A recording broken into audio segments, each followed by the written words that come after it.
the king who made a deal with death and regretted it for 700 years. Once upon a time, but not in a land you've ever seen on a map, there lived a king whose name has long since faded from the scrolls of history. The world knew him only by the name that whispered across distant kingdoms, the Eternal King. But he was not born eternal. He was once a man of flesh and fear, just like any other. His true name was Aldemar, ruler of a kingdom known as Venzoria, a realm of gleaming marble spires, endless vineyards, and waters so clear they mirrored the heavens. The people of Venzoria worshipped Aldemar as if he were descended from the gods themselves, and perhaps in their eyes he was. He was handsome, wise, victorious in every war, and generous in every festival. Songs were written about his smile, poems about the way he held a sword, but they never saw what hid behind those warm brown eyes. He was terrified of death. It began in his youth, a fever that nearly killed him. He survived, but something inside him changed. That brush with the void haunted him like a shadow he could never outrun. Every creaking floorboard at night reminded him of a coffin closing. Every falling leaf in autumn seemed like a message from the beyond. He did not see death as a natural part of life. He saw it as a thief, one he had to outsmart. So while other kings built empires, Aldemar built a fortress of denial. He assembled the greatest minds in the known world, alchemists, monks, witches, philosophers, even tomb robbers, and charged them with a single task: find me the key to immortality. He poured entire fortunes into scrolls written in forgotten tongues, relics plundered from ancient temples, and rumors that danced between myth and madness. His court became a circus of the strange. One man claimed he could bottle the soul. Another claimed the answer lay in the tears of a star. A third swore he had touched the tree of life and eaten its bark. All of them failed. One by one they vanished, went mad, or died in strange and violent ways. And yet Aldemar pressed on. One evening, after a particularly cruel winter had stolen his queen's unborn child and whispers of plague had reached the city gates, Aldemar stood alone in the highest tower of his palace, surrounded by the useless relics of a lifetime of obsession. That's when he screamed, not in anger, not in pain, but in desperation. He cried out into the void, "If death hears me, let him answer. Let him come. I will give anything." And the void answered. The firelight dimmed, the wind outside stopped, the air thickened as if the world had paused. And then a voice. It wasn't spoken, it was felt, like 1,000 spiders crawling across the spine. "You summoned all the liars and fools," it hissed, "but never dared summon the one who holds what you seek." Aldemar froze. "Are you death? I am what waits behind every king's crown." Aldemar trembled, but he did not run. "I beg you," he said. "I am not ready. I have so much left to do. I will pay any price." "Any price," the voice echoed. "Then let us make a pact." The room darkened. The walls groaned. The torches blew out. No one knows what exactly was said in that tower. No one knows if Aldemar gave up his soul or his bloodline or something deeper, something that cannot be named. But when the sun rose, the storm had passed, and Aldemar emerged from the tower looking changed. Not younger, not older, but like a man who had beaten the devil at his own game. His steps were lighter, his face glowed, his voice rang with unnatural confidence. He made proclamations. Festivals would resume, the sick would be healed, the city would rise higher than ever, and for a time, it did. The following decades were the golden age of Venzoria. The Eternal King watched his enemies die, watched his generals replaced by their sons, watched lovers come and go, yet never aged a day. The people began to worship him. Shrines were built. Coins bore his face without change, even after 50 years. But immortality is not a gift. It is a witness sentence. The first warning came quietly, a drought, then a bad harvest, then whispers of war from the southern borders. The lakes dried. Strange illnesses bloomed in the villages. His advisors aged, then died. His children passed into dust, and Aldemar remained. He tried to rebuild, tried to lead, but every decision he made seemed to worsen the rot. The voice returned one night, curling around the walls of his empty throne room. You will not die by time, nor by sword, nor by sickness, but you will watch everything you love crumble. The deal had come due. His palace became a mausoleum. The gardens turned to weeds. Once loyal soldiers abandoned him, fearing he was cursed. Foreign armies invaded the husk of his kingdom, looted its treasures, then left, confused and frightened by the silent man on the throne who never fought back. And still, he lived. By his 100th year, Aldemar had stopped speaking. By his 200th, he stopped counting. By his 3rd century, he stopped believing he was human. The marble walls collapsed. Ivy choked the palace halls. Nature reclaimed the empire. But at the center of it all stood Aldemar, always standing, never falling. Every year, on the night of the original storm, the wind howled again, not from the mountains, but from within the bones of the earth. And the voice would return. Is this not what you begged for, little king? And every year, Aldemar would scream, sob, or try to end himself, to no avail. Fire could not burn him. Water would not drown him. Knives shattered in his chest. He could not even sleep. He had bargained with death, and death had given him exactly what he asked for. Not freedom and not power, just more time. Centuries are cruel companions. Aldemar quickly learned that immortality wasn't silence. It was echoes. Echoes of memories he could no longer touch. Echoes of voices that no longer had mouths.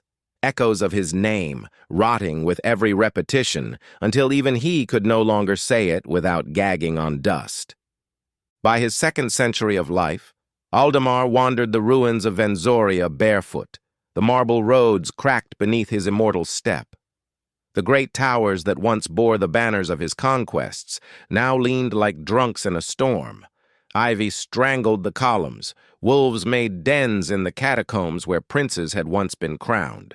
But he couldn't leave, not because he was bound by chains or magic, because he was afraid of what lay beyond. The world outside had changed. Maps were redrawn, languages forgotten. New empires had risen and fallen while he remained. The very stars above seemed colder, distant, as if they too had outgrown him. In the 3rd century, a strange thing happened. A group of travelers stumbled upon Venzoria. Nomads, most likely, searching for shelter. They found the ruins, the temples, the crumbling palace, and at the center, a man, alone. Unaging, unblinking. They thought he was a god, or a ghost. They knelt before him, begged for protection, offered him gifts of dried meats and herbs. He said nothing. He simply walked away. But they didn't leave. They stayed. Others joined, and so, slowly, a village grew at the edge of Aldemar's shattered kingdom. People who had no memory of Venzoria's glory came to live among its bones. They built homes from stone and timber, repurposed broken statues into foundations. Children laughed where soldiers once marched. The ruins became sacred ground, and Aldemar became a myth. They called him the Watcher.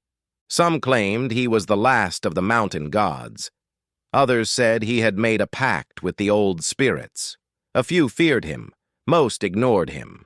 But every now and then, someone, a child, a fool, or a priest, would approach him and ask the question that haunted him more than any storm. Are you cursed? And he would whisper back with cracked lips, Number I am the curse. By the 4th century, he began to lose pieces of himself. Memories turned to smoke. He forgot the names of his children. The face of his queen blurred like melted wax. The words of his people became foreign to him. Even the name Aldemar felt like a stranger's. He was no longer a man. He was a wound that refused to close. He tried everything. He prayed to gods he no longer believed in. He wandered into blizzards hoping to freeze. He dove from cliffs hoping the sea would accept him. He stood in the path of lightning with arms raised, but death would not come. One night, in the 412th year of his curse, he climbed to the top of the tallest remaining spire of his palace, the place where the deal had been made, and carved into the stone with his fingernails a single word: "Why?" And the wind answered, "You asked to live, not to be free." It was not mercy. It was not mockery. It was the truth. That's when Aldemar began to write. Not letters, not books, but carvings, into stone, into tree trunks, into anything that would hold a mark. Not to remember who he was, but to warn others. He inscribed the story of his deal over and over again, in every language he could still recall, in every place he could find. He wanted someone, anyone, to read it, to learn from it, to stop others from making the same mistake. And yet, every few decades, another voice would rise in the village. A whisperer, a madman, a dreamer. If he can live forever, maybe we can too. That's when Aldemar knew. His curse wasn't just immortality. It was influence. His presence inspired the worst in others: greed, desperation, delusion. He had become a living temptation, just like he had once been. In the 5th century, the villagers began to treat him as a god again. They brought sacrifices. They carved shrines. They knelt and prayed for the same gift that had destroyed him. He tried to warn them. He stood in the center of the village and shouted, the first time he'd used his voice in decades. But they only thought it was a prophecy. So he disappeared into the woods. He wandered for decades, avoiding people, sleeping in caves, covering himself in ash and moss like a ghost. He refused to let his curse grow roots in the hearts of others. But no matter how far he walked, the deal walked with him. In the 6th century, he found an old hermit on the edge of a glacier, a man who claimed to be a forgotten priest of the old gods. The man did not fear Aldemar. He invited him into a cave and shared soup made from boiled roots. "I know what you are," the hermit said. "I know who you were." "Then you know I should not be followed." The hermit nodded. "But I also know the deal is not permanent." That made Aldemar freeze. "What do you mean?" "Every curse has its twin," the old man whispered. "Somewhere in the world, there is a soul who carries your escape. Someone born to undo what you did." Aldemar blinked. "How will I find them?" "You won't," the hermit smiled. "They will find you." For the first time in hundreds of years, Aldemar felt something he hadn't in centuries. Hope. It was faint, foolish even, but it was there. And so he waited, through storms, through plagues, through the rise of iron and the fall of kings, through fire and frost and the songs of birds long since extinct. He waited for the soul that could set him free. And he prayed, not to live forever, but to finally rest. By the dawn of the 7th century of his curse, Aldemar had stopped counting the years. Time, to him, was a fog. Seasons bled into each other like watercolors left in the rain. The only constants were the ruins, the wind, and the weight of memory pressing down on his bones, bones that could not break. But something was about to change. One morning, just before the frost had lifted from the grass, he felt it. Not a sound, not a voice, but a pull, like gravity shifting, like the world inhaling. He stood, barefoot and cloaked in moss, on the edge of the broken palace garden, where statues of forgotten gods stared skyward with hollow eyes. And then he saw her, a girl no older than 16, with a cloak of torn velvet and hair like midnight. She walked with bare feet through the ruins, untouched by cold, as if she knew the place better than he did. Aldemar didn't move. He'd seen travelers before, scholars, thieves, madmen, but none of them came alone. None walked with such purpose. She stopped near the fountain, long dried and cracked, and stared at her reflection in the black marble. Then she said something that nearly made him crumble. "I've seen you before, in dreams." His mouth opened. No sound came. She turned toward him, unfazed. "You're the one who made the deal." Aldemar's voice had not been used in decades. When he finally forced it out, it was like breaking stone. "Who are you?" She didn't answer, not directly. She reached into her satchel and pulled out a relic, one he hadn't seen in over 700 years. A ring, his ring, the one he had given his firstborn son before sending him away to safety during the siege of Venzoria. He took a step forward.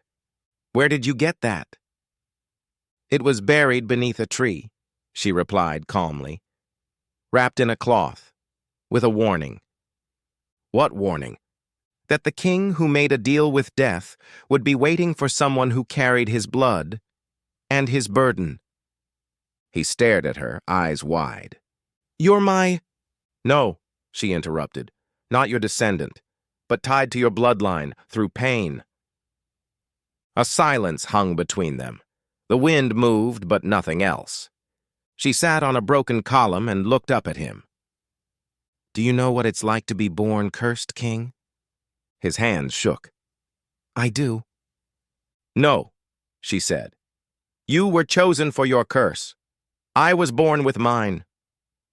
Aldemar sank to the ground, exhausted. "What is your curse?"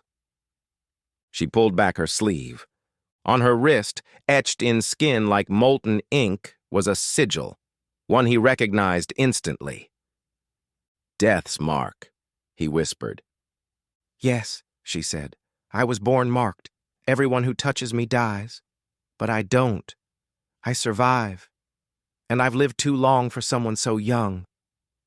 Aldemar stared, horror creeping in. "You're like me." "Worse," she said. "I didn't ask for it." They sat in silence. Two broken immortals, tied together by fate's cruel stitching. Eventually, she spoke again. "I read your carvings, the warnings, the deal, the voice." "And yet you came," he said. "Because I've heard the voice too," she said quietly. "It comes to me in dreams. It asks me the same question it asked you." He looked at her with sudden fear. "What question?" She met his eyes. "What would you give to be free?" Aldemar stood, panic rising. "You mustn't answer! Don't speak to it!" "It's too late," she said. "I already did, the night I turned 16. His legs nearly gave out. No, he's not done with me yet. He's using you." "He's using us both," she said. Then the wind howled. Not a natural wind. It came from the earth, not the sky. The shadows around the ruins deepened. The birds fell silent. Even the insects vanished. And from the cracks in the stone, the voice returned, not like a whisper, but a chorus. "So the children of the cursed now meet. How poetic." The girl turned, defiant. "I'm not yours." "Not yet," the voice hissed. "But you will be, and so will he." Aldemar stepped between the girl and the voice. "Take me, end it, let her go." "You already gave your price, little king," it said, "but hers is still being written." The air grew colder. The ground trembled. A ring of black flame circled the two of them, but something strange happened. The girl raised her hand, the one with the mark, and touched Aldemar's chest. And the flames vanished. The voice screamed, not in rage, but in pain. "Impossible!" She looked up at Aldemar, eyes wide. "I think we can hurt it," she whispered. Aldemar hadn't felt anything in centuries, but in that moment he felt something in his chest, something warm, something alive, hope. The ruins of Venzoria were not used to visitors, and certainly not to miracles. But when the girl touched Aldemar's chest and the circle of black fire vanished, something deeper than magic trembled, something ancient. Death had been mocked, and it did not take kindly to defiance. The wind howled louder, but not as wind, as screams. Every voice that had ever died in Venzoria seemed to echo from the stone. Soldiers, children, queens, priests, every soul death had once claimed now spoke in unison. "You were warned." Aldemar pulled the girl behind him. She didn't flinch. Her marked hand still glowed faintly, as if lit from within by something neither of them understood yet. "It's not just a curse," she said. "It's a key." The stone beneath them cracked like ice. From the center of the broken courtyard, the ground caved in, revealing a spiral staircase made of bone and obsidian. It descended into the dark, a passage that hadn't existed a moment before. "It's calling us," she said. Aldemar didn't speak. His immortal heart thudded in a way it hadn't in centuries, like a man again, not a relic. "You don't have to come," she added. "I do," he said. "I started this." They stepped onto the first stair. The descent was steep, and the deeper they went, the colder it became. Not the cold of winter, but of emptiness. No moisture, no time, no memory, just cold that made your thoughts freeze. They emerged into a chamber that did not belong to this world. No ceiling, no walls, just darkness, endless and alive, and in its center, a throne, not made of gold, not of stone, but of regret, shifting shapes, faces trapped inside, eyes closed, mouths silently screaming. It pulsed like a heart, but each beat was filled with suffering. And sitting atop it was death, not a skeleton, not a hooded figure, but a reflection. To Aldemar, it appeared as himself, not the old, cursed version, but the man he once was, proud, strong, full of ambition. The face he wore the night he made the deal.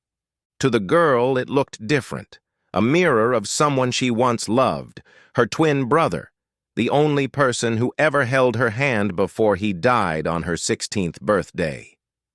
"You finally came," Death said in both voices at once. Aldemar stepped forward. "End it. End me." Death smiled with two mouths. "I cannot end what belongs to me." The girl raised her marked hand. "You're afraid of this." "I am not afraid," Death hissed. "I am bound. You wear the mark of the counter-curse, one born every 1,000 years on a thread that unravels the web I spin." Aldemar's eyes widened. "She was meant to undo me?" "Not you," Death said. "The memory of you, the echo of your mistake." The girl looked at the throne. "What is this place?" "This is where all deals live," Death said. "Every bargain, every wish, every soul who ever thought they could outplay me. They live here, in silence, in shame." Aldemar felt something snap inside him, a rage long buried. "You tricked me." "You asked for time," Death said. "And I gave it to you. It is not my fault you didn't ask for purpose." The girl clenched her fists. "You feed on our desperation."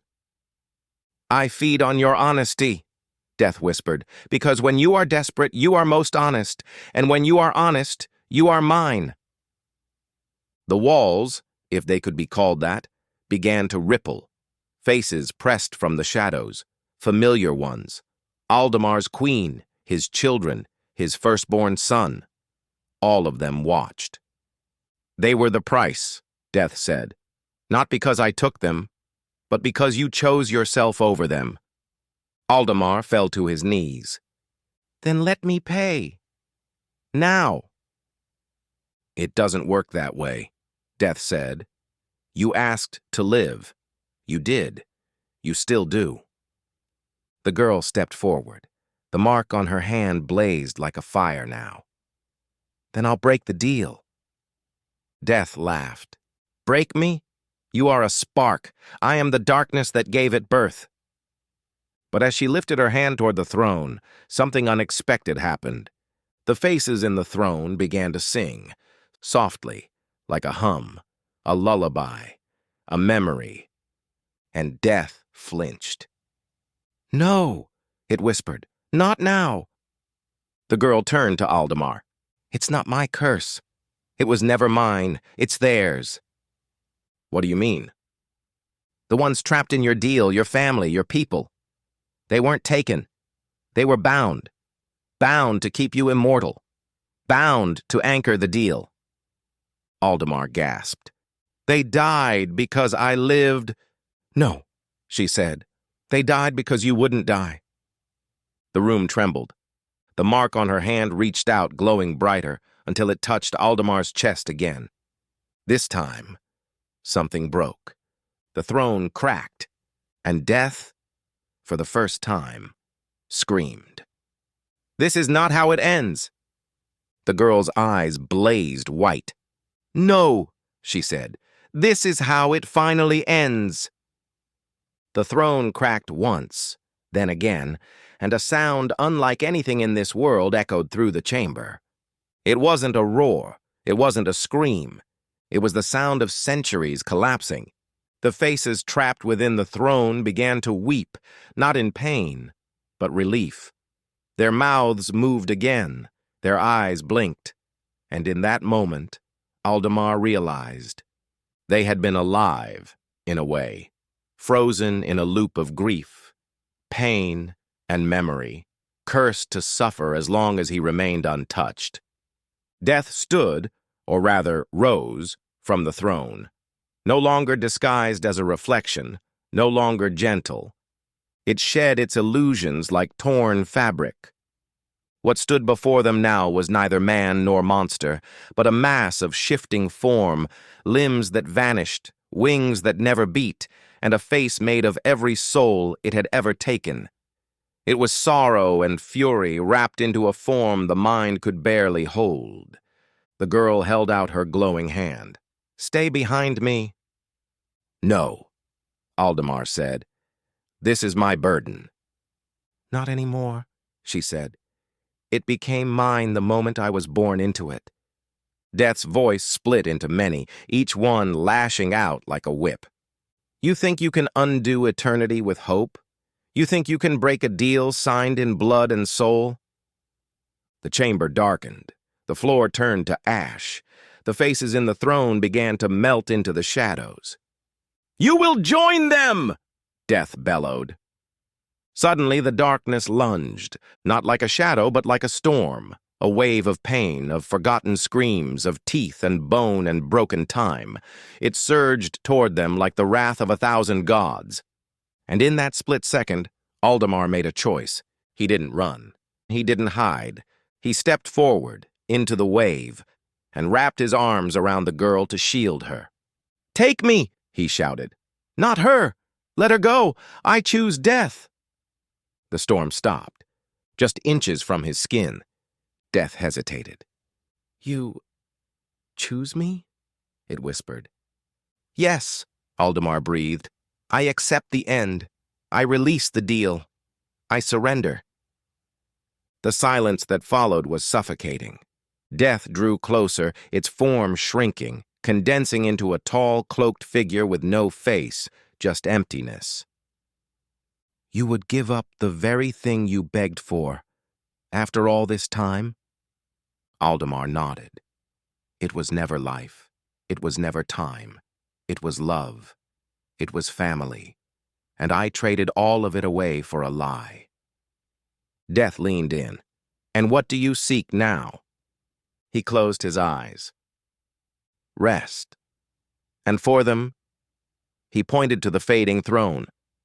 Peace. A long pause. Then Death turned to the girl. And you, child? Do you make a deal too? She met Death's gaze. No, I break them. With that, she pressed her marked palm against Aldemar's chest, and for the first time in 7 centuries, he felt pain. Not agony, but release, a heartbeat, then another, and then silence. Aldemar collapsed, his eyes closing slowly. But he was not afraid. He smiled. He whispered, "Thank you." And he died. But something else happened. As his soul left his body, a light erupted from the throne, not white, not golden, but warm. The throne shattered into dust. The faces faded into peace. The chamber began to collapse. Death screamed, not in defeat, but in frustration. For Aldemar had not been stolen. He had freely chosen the end. And death, for all its power, could not take what was given willingly. The girl reached down, tears on her cheeks, and whispered to Aldemar's still body, "I promise, they'll remember your choice, not your curse." And then she ran. As the walls fell, as death vanished, as the curse, 700 years long, was finally broken. When the chamber collapsed, no explosion followed, no fire, no thunder, just a silence so absolute. The birds above the ruins stopped singing. The wind forgot to blow.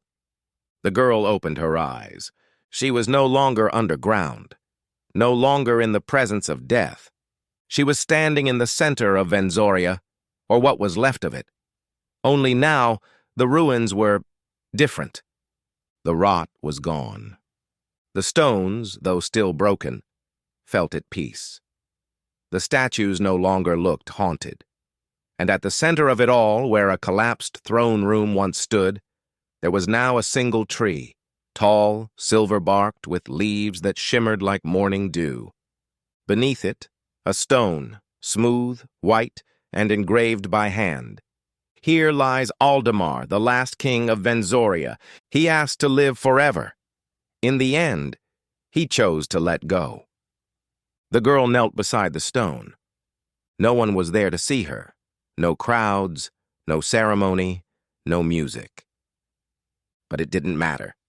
She whispered a prayer, not to gods, not to kings, but to peace itself. She could still feel the mark on her hand, faint now, like a healed scar. The curse was broken, but the memory remained. She stood, and as she walked away, a single leaf drifted down from the silver tree, catching the breeze, spinning through the air like a whisper. Far in the distance, the village that once feared the cursed king would awaken to find their land cleansed, the skies calmer, the fear gone. But the legend would remain. And one day, when the people asked why the tree in the ruins was sacred, the girl would return. Not as a cursed child, but as a storyteller. Some say the soul of Aldemar lives in the roots of that tree, not to watch but to rest. Others say he's finally been reborn somewhere far away, as a man with no crown and no fear. But those who know the truth? They'll tell you a story about a king who tried to cheat death and ended up teaching the world how to live. Sometimes the greatest power ain't in living forever. It's in knowing when to let go. And sometimes the story you leave behind is louder than 1,000 years of breathing. So if you made it this far, I hope you remember Aldemar's choice. And don't forget to like, comment, and subscribe to Uncle Luke Tells for more stories that death couldn't bury. 'Cause the past might be gone, but its echoes are louder than ever.